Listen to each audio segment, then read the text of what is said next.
Good morning, good afternoon, good evening, brothers and sisters and missionary families of Christ. Welcome back to Charism in a Year, our 21st episode.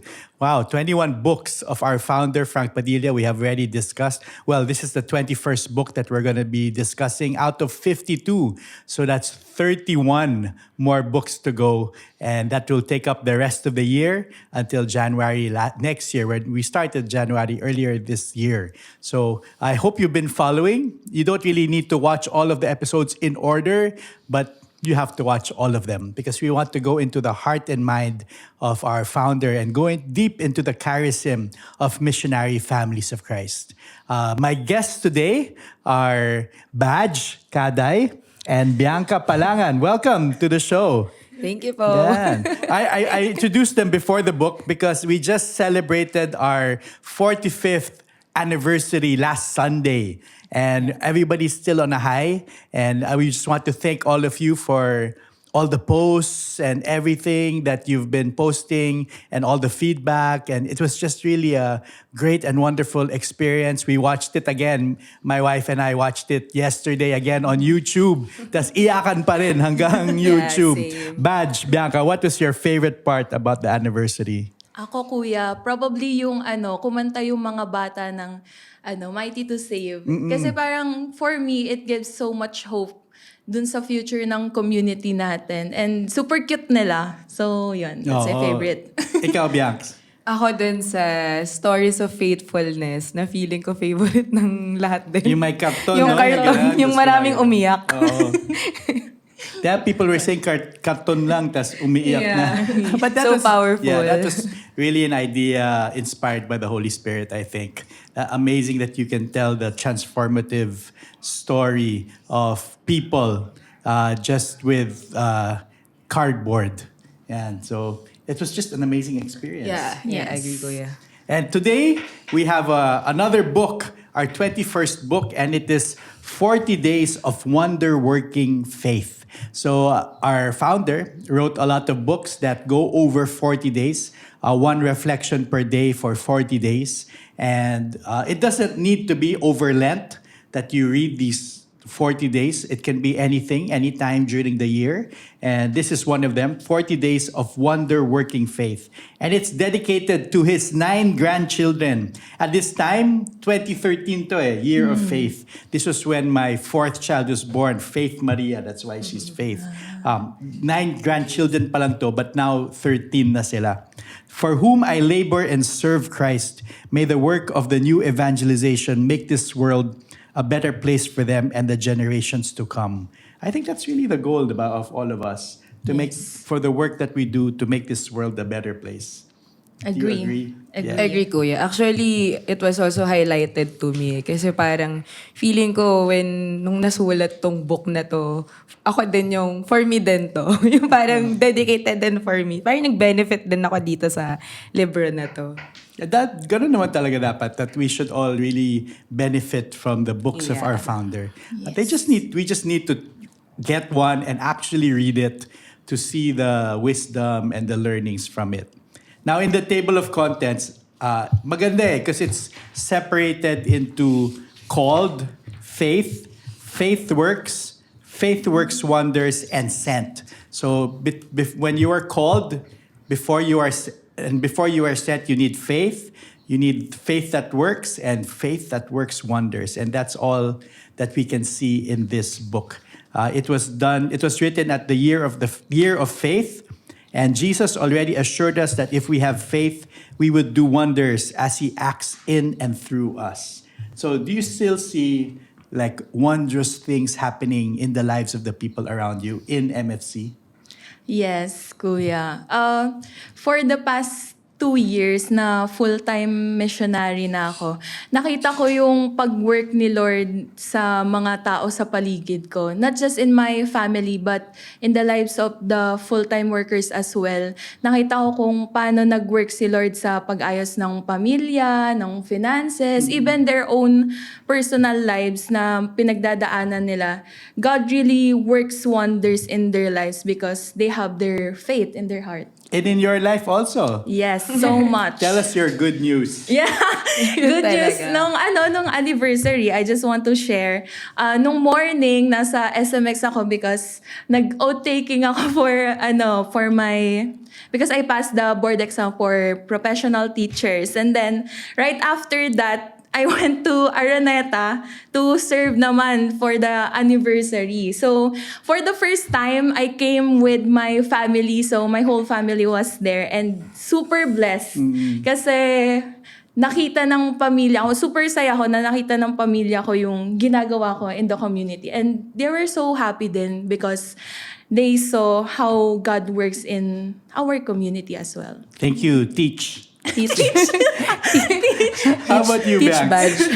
Ako din, kuya. Feeling ko kaya ang daming naiyak doon sa karton. Kasi hindi lang naman yung 24 na tao na umakit yung nabago yung buhay. Yeah. Yes. So parang we relate to that. Everyone relates to that. Na parang even marami ring mga pagbabago or marami ring mga wonders sa ginawa si Lord. So, ako din, parang as a full-time pastoral worker, parang marami akong mga stories na narinig from them. Parang feeling ko, kulang hindi enough yung mga tao dun sa stage para patotohanan kung gaano kagaling talaga sa Lord sa buhay nila. Because they believed. Yeah, and I think there was a post yesterday on MFC na to share your own Carton carton story. Carton. From this to this. Yeah. I have been seeing it on, excuse me. I've been seeing it on Facebook na people have been writing, noon ako Yes. ganito ngayon. Pero mas maganda may video, di ba? Yeah. Sulat nyo sa karton. Na-flip. Tapos i-flip nyo din para ano. Okay, so let's get into the book. Again, we out of the 40 days, we each chose 4 days that we will explain, give our reflection, give our input. So that's just 12 days out of the 40. So you really need to get your own copy. It's also on Amazon, but if you want an ebook, if you want the physical book, it's at the Science and Wonder shop. Okay, Teach.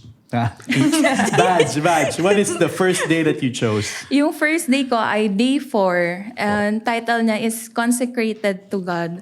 Tapos, sinasabi dito ni Tito Frank na si Jesus daw, in-entrust daw tayo kay God. So parang may merong divine appointment for us. But yung highlight ko dito, sabi dito, Jesus Himself chose and appointed us. We must not disappoint Him by turning away, by lukewarmness, by proclaiming another gospel, by remaining in conflict with other Christians. How truly unfortunate if we start out in the spirit and end in the flesh. So parang, nag-struck siya sa akin kasi as a person na hindi perfect, I sin, ganyan. Pero it reminded me na yung calling to us, not just for us in the community, but for all the baptized Catholics, na yung call ni Lord, hindi siya basta-basta lang binibigay sa atin. We are consecrated by Jesus Himself. So, sinasabi dito na we must not disappoint Him. Kasi in-appoint niya tayo, pinili din tayo ni Jesus to do this work of evangelization and proclaiming the gospel to other people.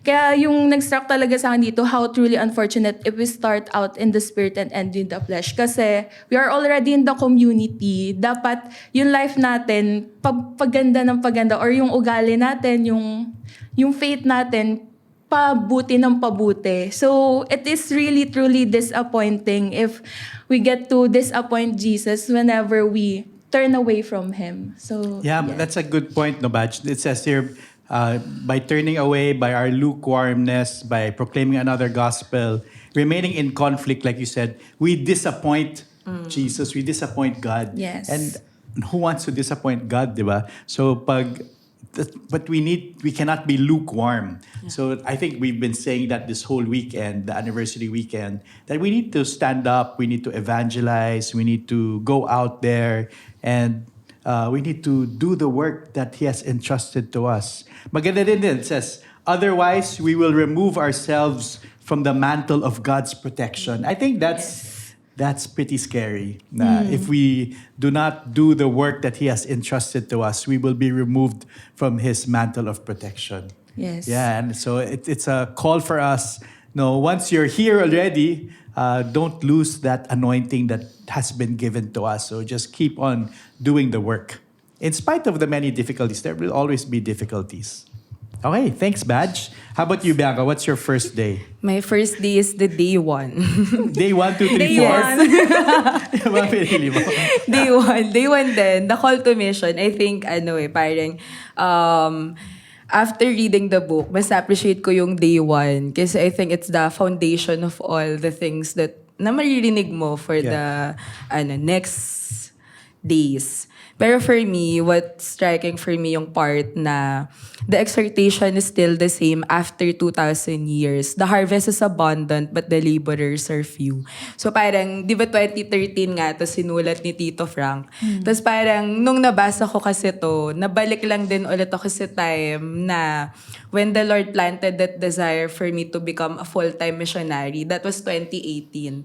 Tapos parang during one of my prayer time doon sa mission na yun, yung isa sa mga tumatak talaga sa akin na verse is itong verse na to, yung Luke chapter 10 verse 2, that the harvest is abundant, but the laborers are few. Kasi yun yung time na we went to mission, yung time na yun nasa Mindanao kami, nakita talaga namin na, yung mga bata doon, yung literal na naglalakad ng napakalayo para lang makapasok sa school. Yes. So, if they're doing that, yung parang, papasok sila sa school, pag uwi nila, magtatrabaho sila. So parang yung reality is, wala talagang time for them to go to the city or yung parang downtown yung tawag to attend the activity. So parang kailangan talagang yung missionaries yung pumunta sa kanila because they can't afford to do that.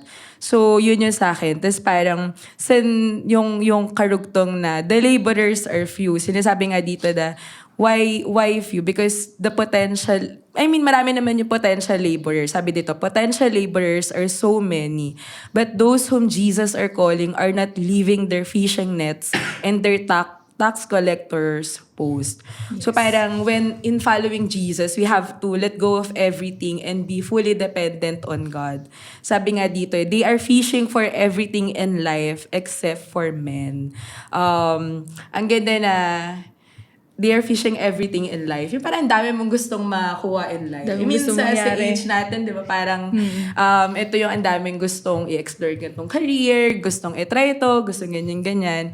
Pero we forget that the highest good, yung sinasabi nga na summum bonum, the highest good that God has given to us is Jesus Himself. Because in Jesus, we have everything. So parang in that call, parang in responding to that call to go on mission or to do mission, we can fully rely on the Lord because hindi naman niya tayo pababayaan.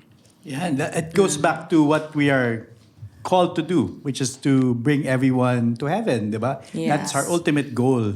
We can get distracted by buying nice cars, nice things, but those are just distractions because and eventually we will all die. And if we are not in a relationship with the Lord, where will you go? Yeah. So the harvest is plenty. There's so many people who need to hear this message. And they need you. They need everybody watching, everybody in MFC, even outside. We need to go out there and proclaim the gospel to them. If not us, then who? Right?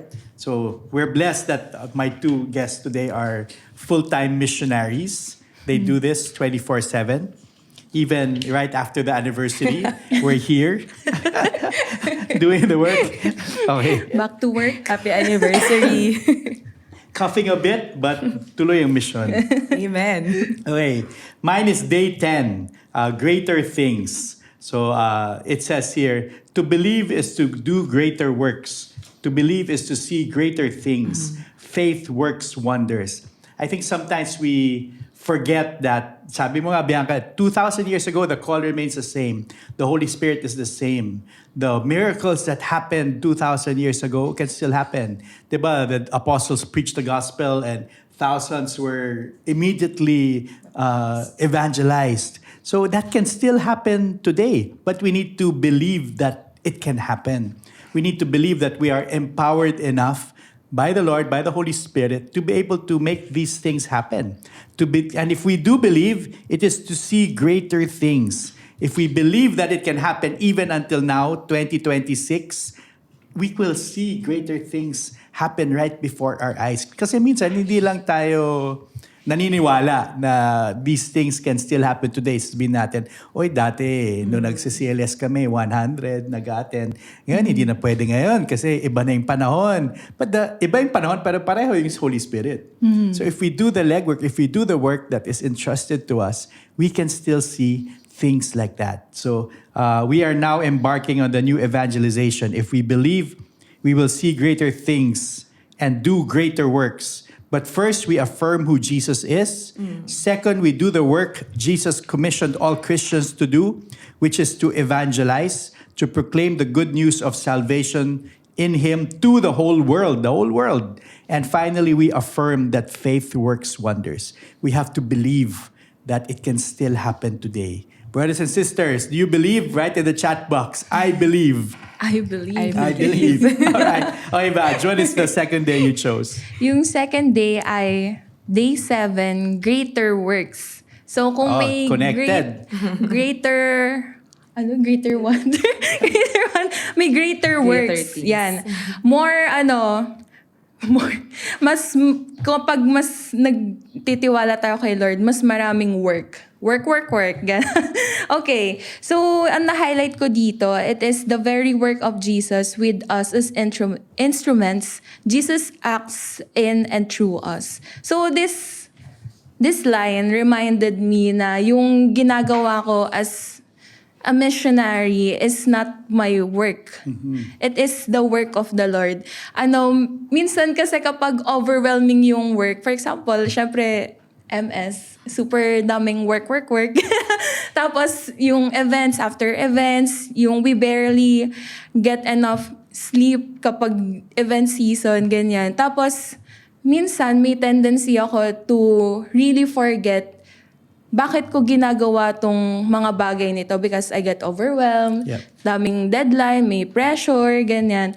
But through this, yung sinasabi dito ni Tito Frank, it is the work of the Lord. It is the work of Jesus. We are just mere instruments. It reminded me na I am truly blessed to be doing this work of the Lord for Him. Kasi in-entrust niya sa akin tong mga bagay nito. In-entrust niya sa atin tong work of evangelization. I might not be going out on a mission na kagaya ng ginagawa ng mga pastoral workers, but I believe that through this creative evangelization that God has entrusted to us in Mission Studios, talagang we've been touching lives through the highways ng social media, sa mga posters, even in the events, yung mga visuals. For the past few months, visuals yung lagi kong ginagawa. Nagpipindot. Kung isipin ng mga tao, pindot lang.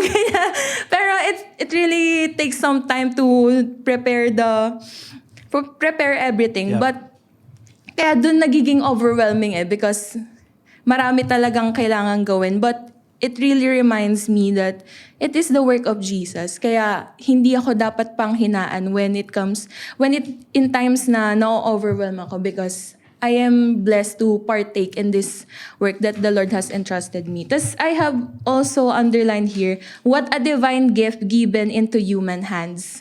Kasi, yun nga, we are not perfect, we are sinners, but still, Jesus has entrusted us to do greater works for Him. Amen. We all have our role to play. Like you said, Mission Studios, they do the videos, the posters, the editing. The beauty of the anniversary wouldn't be as beautiful if it wasn't for Mission Studios. Same with logistics, same with all the other committees. We all have our role to play in terms of evangelization. And if we do it well, like you said, more work will come. Yes. Because God says, you do it good, I'll give you even more. Yeah. So that More you can work. do it even better. And, everybody has their own gift that complements one another. So thank you for all the work that you do. Whether you're in front of the camera, behind the camera, on the side of the stage, on the stage, at the back of Araneta, outside Araneta. Everybody has their role to play in order to make the mission move forward. Okay, Bianx, what is the second day you chose? The second day ko yun, day 9, yung help my unbelief. Since kakasabi lang din naman ni Kuya Javi na yung the reward of faithful service is more service. Yan. Dahil tuloy-tuloy yung mission at of course, tuloy-tuloy dapat din yung pananampalataya natin sa Diyos. What strike me here, yung part na we have experienced His grace, strength, and power. We have overcome many obstacles, so we believe. But even as we believe, we know that such faith needs to deepen, that the mustard seed needs to grow into a large tree. Na dapat yung mustard seed na yung faith, sabi nga 'di ba, yung faith mo pwede ngayon kasing laki lang ng mustard seed. Pero it needs to grow. It needs to deepen. Kaya parang naalala ko, 'di ba sa session 5 natin pag youth camp, pag pag CLS din, 'di ba, growing in spirit. So parang we have to grow in our relationship with the Lord and with the Holy Spirit as well. Sabi nga dito, merong part na yung gospel story about the disciples asking Jesus bakit hindi nila mapalabas yung spirit, yung spirit doon sa mute. So parang yung evil spirit doon sa mute. So sinasabi lang ni Lord that this kind can only come out through prayer. So nagawa naman nila before, 'di ba? Marami naman silang mga parang naging success story na nangyari before na napalabas nila yung evil spirit out of that person. Pero this time, they were unable to do so. Nakalagay din dito na baka kaya hindi nila nagawa this time because they were relying on their past successes. Perhaps their past successes had gone to their heads. Marami tayong ginagawa in our mission, in the work of evangelization. Pero we can also assess ourselves if yung mga ginagawa ba natin ay nakadepende pa rin sa lakas ng Diyos or baka lahat ng to ay anong tawag dito? Kumbaga muscle memory mo na lang. Yung parang routinary na lang, ganyan, ginagawa mo na lang kasi because you have to do it. Pero, yun nga, sinasabi din dito na Jesus then brings them back to basics. Ano ba yung back to basics? Sakto this year, yung theme natin, we should be rooted in prayer. We must be rooted in prayer. Sabi dito, to pray is to meet and to know Christ. To pray is a necessity if we are to live Christ. Now, to share Christ and to do the work of evangelization, including confronting the enemy, requires prayer as well. So, hindi dapat mawala yung constant communication natin sa Diyos, yung intimate relationship natin sa Kanya as we respond to His call. Kasi hindi siya one-time thing na parang pinagdasal mo nung umuo ka, tapos sa lahat ng mga susunod mong gagawin, okay na to, nakadepende ka na lang sa sarili mo. So the faith we have received should constantly be watered by prayers. So yun yung akin, Kuya. Yeah, tama yan. I mean, we're not a corporation. We don't sell shampoo, soap, na even in your sleep, gawa ka ng business plan, oh, this is how much soap I need to sell today, blah, blah, blah.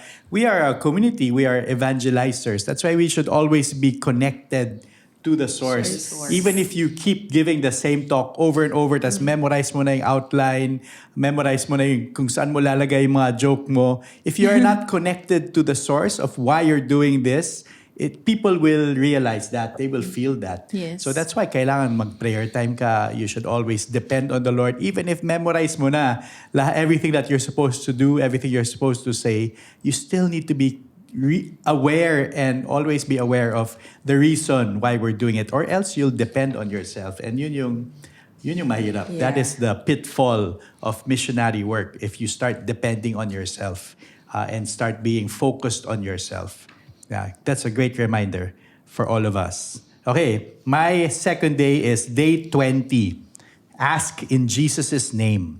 So sometimes, I think in another book, we already talked about something like this, that when we have prayers in Jesus' name, we ask this in Jesus' name. But this is not a magic formula.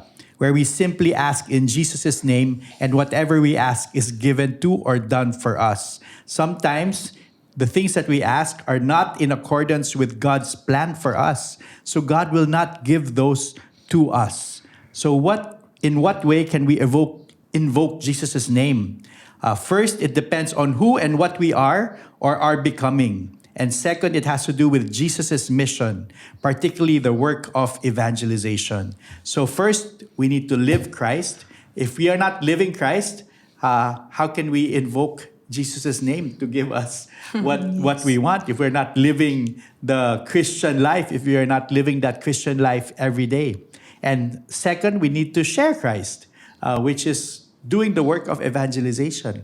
We cannot say, in Jesus' name, please give me this new job, but you are not living a Christian life. You're living in sin, and you're not doing the work of evangelization. You're being selfish. So why will the Lord give you what you're asking for if you're not aligned to Him? So that's a reminder for us when we ask in Jesus' name, we need to be living out Jesus' life in our own lives and also introducing Him to other people. Okay, Badge, what is your third day? Okay. Yung third day ko ay day 8. Magkakalapit lang sila. Nakasunod tayo, no? Chosen and appointed. Jesus chose us from all eternity. So, paulit-ulit na sinasabi ni Tito Frank na God wants to be with us in heaven. Tapos sabi pa dito, then Jesus appointed us. We are commissioned by Jesus. But what struck me, sinabi dito na the reality of Jesus' choice and appointment does not guarantee seamless ministry. So, the community is not perfect. And so are we. We are not also perfect. But the reality that Jesus chose us can affirm us that we are chosen and appointed by God because He wants to work wonders in our lives.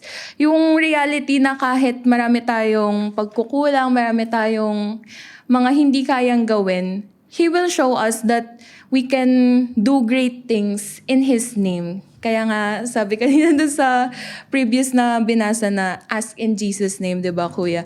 But for me, share ko lang, for the past years, and I've been reflecting kasi nag-45th anniversary nga tayo. So, I've been in the community for 11 years. Pumasok ako ng youth. Tapos eventually, naging mission volunteer ako noong 2021. So, for 3 years. And then, after nun, saka ako naging full-time. But those 11 years, hindi siya naging madali because there are people who have really disappointed me or who have hurt me. Hindi nila alam or alam nila intentionally or hindi. Pero Oy, mag-sorry kayo kay Badge.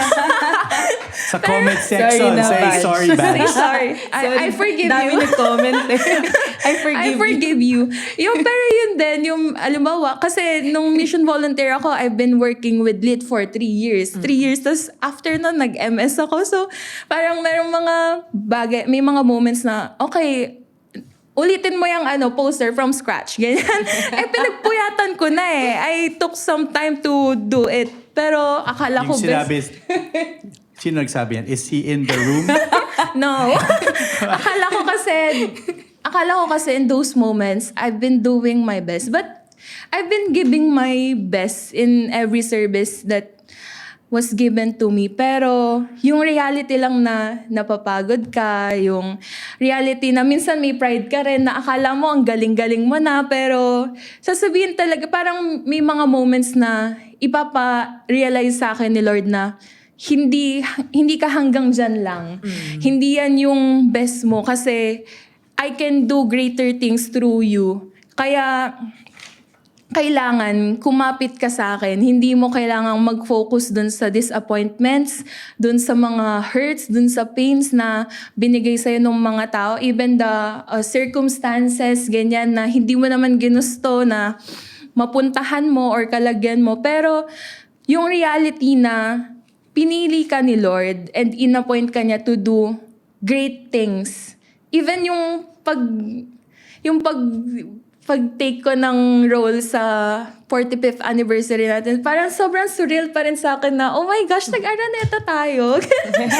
Nag-Araneta, tapos ako yung nag-visuals, parang, thank you, Lord. Kasi, if not for the community, hindi ko marirealize na yung mga bagay na yun, I can do those things or I can experience those things that God has entrusted to me.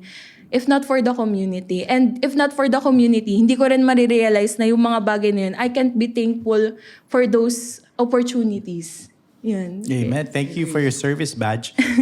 Tama yan, na just because we are chosen, it does not mean seamless you work. We just need to keep on figuring out, being aligned with what God wants. Because like what you said, maybe the things that we're doing is not what that is not what God wants to happen. We need to be open to that. And I think as we go along in this missionary life, in this full-time life, or even in community life, we get to realize that. And we need to really die to ourselves. Okay, Bianx, what is your third day? My third day is day 12. Kanina, help my unbelief. Ngayon, to believe is to see. Okay, so At may progression. Okay. Kailangan So, ng proof. to believe is to see. Kasi nga, nasanay tayo na to see is to believe. Sabi nga dito sa book, to see is to believe. Alam natin to na pag maniniwala ka lang kapag nakita mo. Pero we know that even before, when Jesus calling his disciples or inviting him to be his disciples, ang lagi niyang sinasabi ay, come and see. Diba? So, when we believe, doon natin mas makikita kung paano gumagalaw yung Diyos sa buhay natin.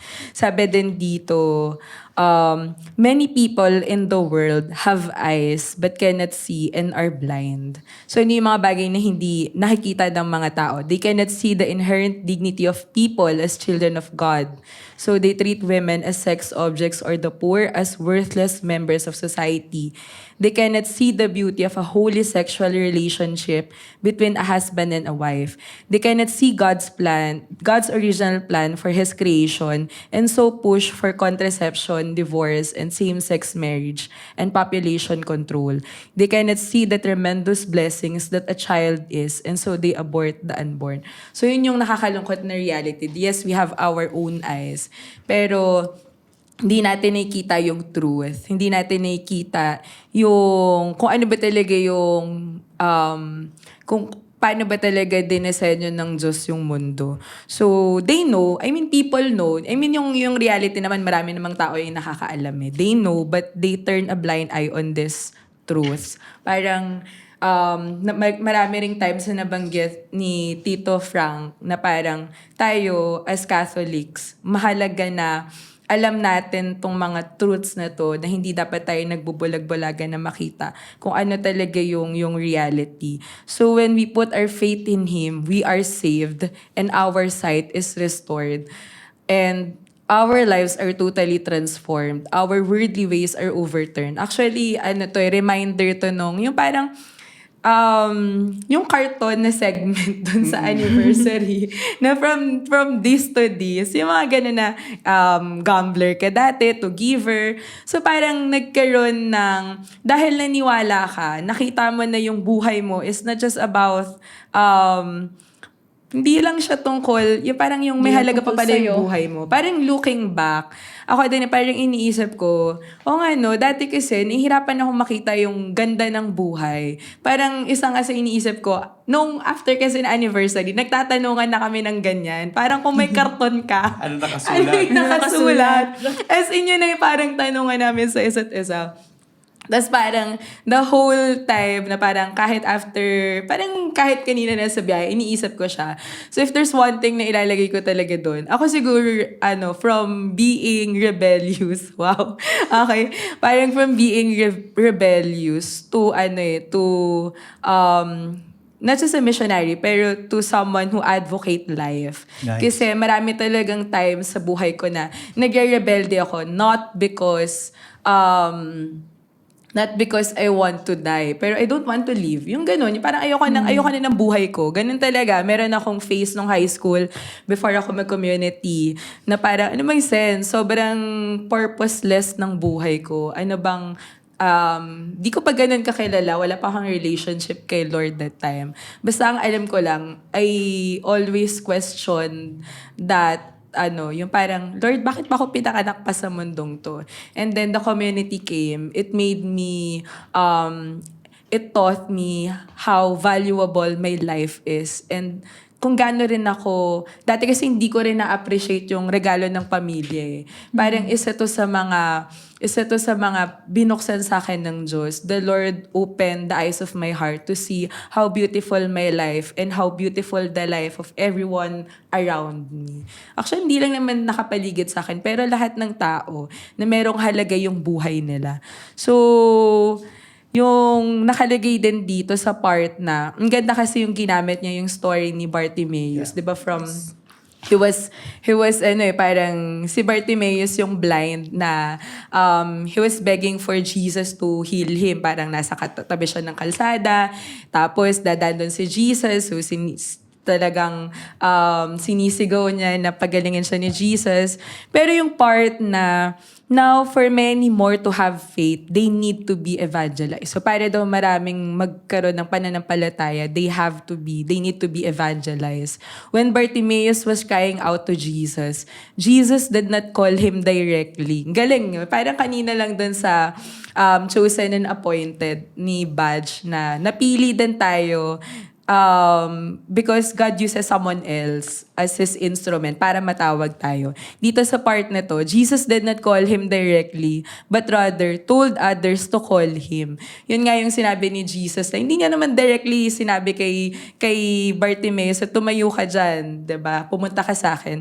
But He asked someone. So they called the blind man saying to him, take courage, get up, He is calling you. So God works through human instruments. Today, Jesus is telling us to proclaim the good news to others so that they might come to Him and be saved. So, napakagaling na pag-iisipin, we were once like Bartimaeus na parang begging, gusto natin na maging maayos ang buhay natin, marami tayong mga pagmamakaawa sa Diyos. But there was a time na maraming mga taong ginamit ang Diyos para mas makilala natin siya. At nagbago doon yung buhay natin. Lagi ko ang sinasabi ko, produkto lang din naman ako ng mga tao na unang umuo at nanampalataya sa Diyos. Yeah. Amen. Tama yan. God wants us to see. He wants to heal us and let us see. At sabi mo nga, Bianc, sa the different examples here, there's so many people who are blind because they, like the examples you said, they treat the poor badly, they treat women badly, they have casual sex, contraception, divorce, and all of these, abortion. There's so many blind people in the world. But God wants everyone to see and to believe in Him. And we need to be those instruments to say, hey, God wants you to see. God wants you to believe. So you need to get up and take courage and, change your life for the better. And that is our role. Thanks. That's great. That's great. Especially now. Yeah. It's June. You know what that is. Sacred Heart. Okay. Month of the Sacred Heart. Month of the Sacred Heart. But in the world out there, they're trying to celebrate something else. And so there are many blind people out there and they need to see. Okay, my third day is day 30. We'll jump to from the 10s to the 30. Awesome is God's power. So our founder says, this is why evangelizers can speak and act boldly. This is despite opposition and persecution. Faced with such opposition and persecution, we just need to turn to Jesus. We report the situation to Jesus. We ask Jesus to intervene, and we leave it up to Jesus to act. So there's so many things, especially now in the world, when you speak about your faith, the Catholic faith, when you speak about being pro-family, pro-life, pro-God, there really will be people who will oppose you and persecute you. But when we face those things, we just need to turn to Jesus, report to Him, complain to Him. Why is this happening? Why are they bashing me? Ask Him to intervene and leave it up to Him to act. All we need to do is really stand up for what we believe in. And there are some points here that I want to go through. What then are we to do in the face of tremendous power and resources hurled against us? First, we stand on God's plan for the salvation of the world and our part in that plan. So God's plan is to save the world, and we all have a part in it. We all have a mission to fulfill. Second, we turn to God who is able to protect and empower us. Third, having turned to God, we must not be afraid. And fourth, we then look to take it all.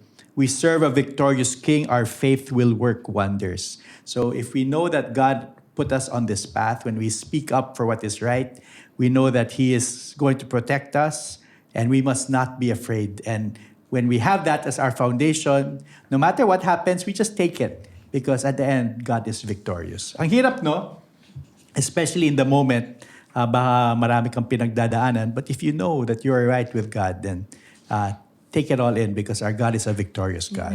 Amen. Okay, what is your fourth and last day, Badge? Okay, yung last day ko ay day 22, Faith Works Wonders. Yan, puro wonders. Okay, so sabi ni Tito Frank dito, faith is the trigger by which we can experience the mighty hand of God. Ang ganda. Tapos, sinabi niya pa rito yung danger kung sabi niya dito, because we know ourselves, because we have lived our lives in ordinariness as to spiritual works, because we have failed many times before, we can devalue our worth and God's purposes. Can God truly use us? Can God truly use us to work wonders? Parang minsan, kapag nakikita lang natin yung sarili natin, when we are entrusted with bigger things, kapag nag-focus tayo sa sarili nating lakas or sa sarili nating kakayahan, may tendency talaga na even if we are already in the Lord, panghinaan tayo ng loob na, kaya ko ba talagang gawin to? Especially when we are appointed or given some task or even yung mga roles natin here in the community or even outside the community. Parang mapapatanong talaga tayo na, can God truly use us? Or can God truly use me? Ano ba yung kaya kong ibigay lang when this task or this role is so much bigger than me? When we see our ordinariness, talagang malulose sight or hindi natin makikita yung pwedeng gawin ni Lord sa atin. In addition, sabi din dito ni Tito Frank, it is our faith that releases the power of God. Faith works wonders.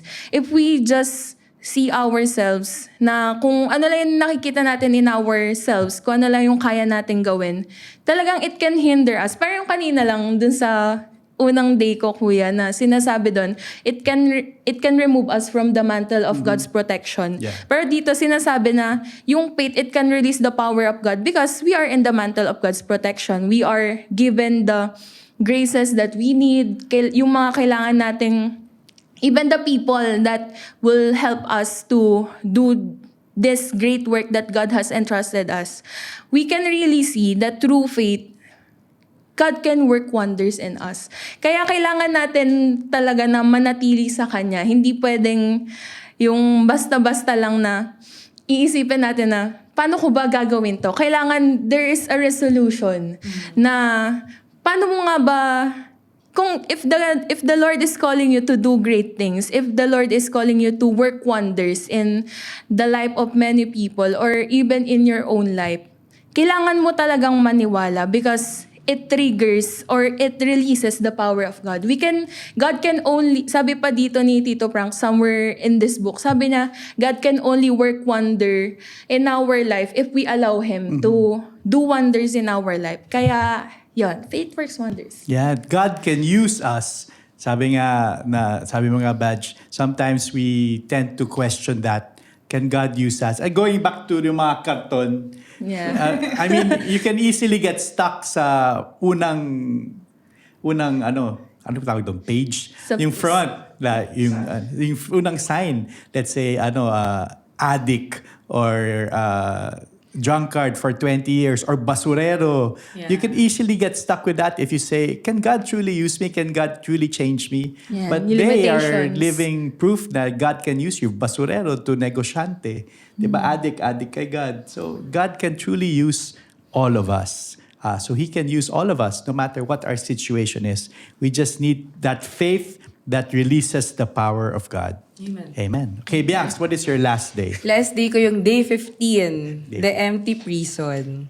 So, what I really love about this book, di lang naman yung day 15, pero yung reality na as we put our faith in the Lord, ano yun hindi siya guarantee na sinasabi nga ni Badge kayo na seamless ministry, seamless work, or even our lives magiging madali. Sabi nga dito, seeming defeat leads to victory, darkness to light, death to life. So even Jesus, He was crucified, died, and was buried. So He experienced all of that. So, pero yung calling pa rin sa atin is we are to evangelize, to go and make Jesus known. Pero nandun nga yung reality. Oh, that's our shirt. Yeah, make Jesus known.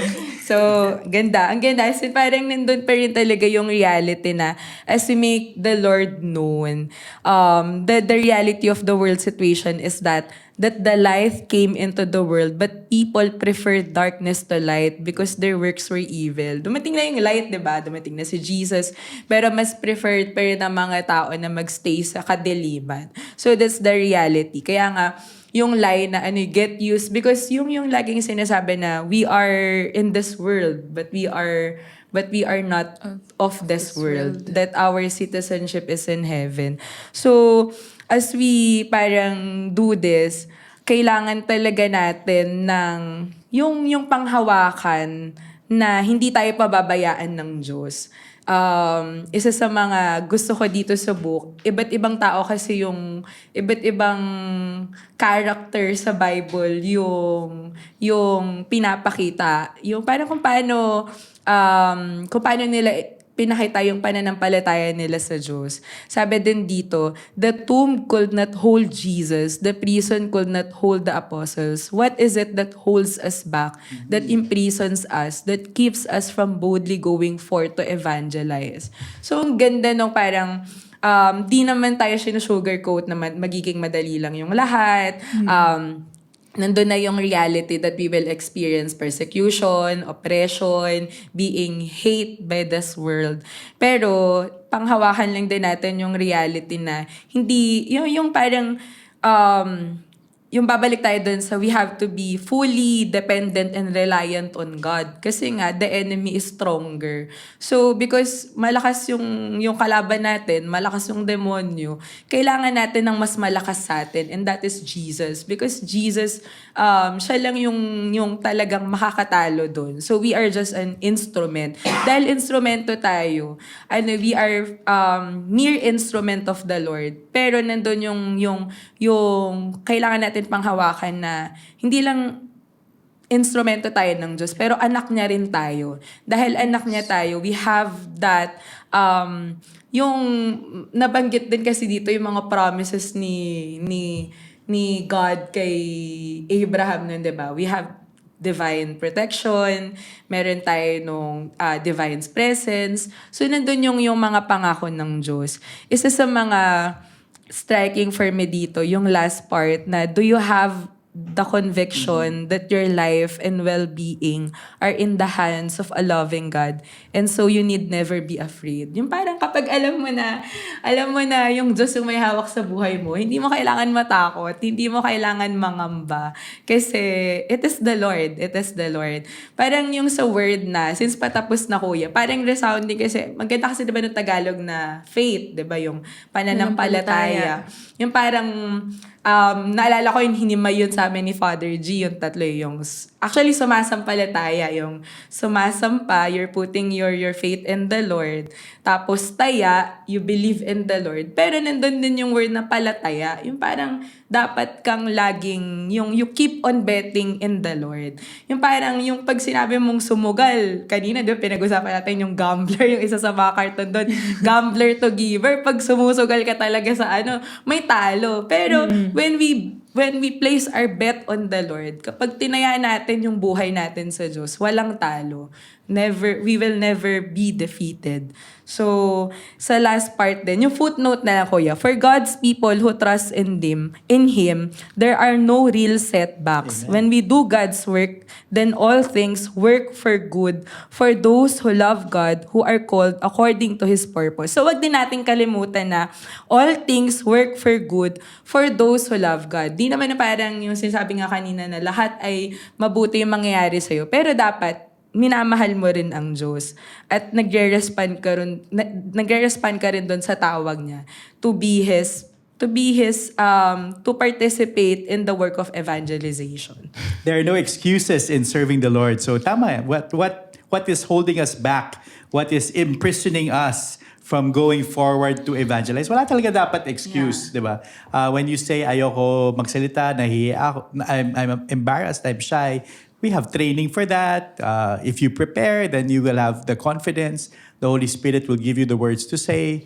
If you want to go on mission, but you don't have funds, we have funding in the different zones, diba, that we can tap to be able to send people. So there should be no hindrance to us to do the mission. Okay.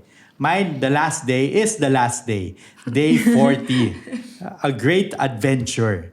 So to become effective evangelizers, we need to look at some important aspects. So 4 important aspects. 1, we need to grow in holiness. So tayo, we cannot just rest na, 45 years na yung MFC, we had a great anniversary, break muna ako sa prayer time ko this week kasi I'm still on a high anyway. No, we need to still grow in holiness. Because now the devil has seen 10,000 strong people willing to go on mission. So he will hit us harder. So we need to grow in holiness. 2, we need to grow as a church that is an army. So we need to grow in brotherhood and moving together and being equipped. 3rd, we need to live our covenant. And 4, we need to continue to grow in living Christ through our community and church formation. And then again, 3 more things. How do we continue to grow in Christ? 1, read the Bible every day. 2, have humility to realize that you are far away from the holiness desired by God for you. We still have a long way to go. We are not as holy as we should be yet. And 3, do not miss the formation modules and inspiring events offered by our community, MFC. So if you reach this part of the video, you're doing well. If not, you need to watch everything again. Because it's something that we should all do. And that will help us really have that wonder-working faith na the things that we see even until now will awe us, will inspire us that God is alive and we still have a great mission to accomplish. Okay, we made it to the end of your 4 days each. Final words before we end our episode, Badge. Final words. Okay. So, for me, while reading this book, I really encourage everyone to read this. Kasi yung na-feel ko while reading this, I was reminded that God really works wonders in our lives.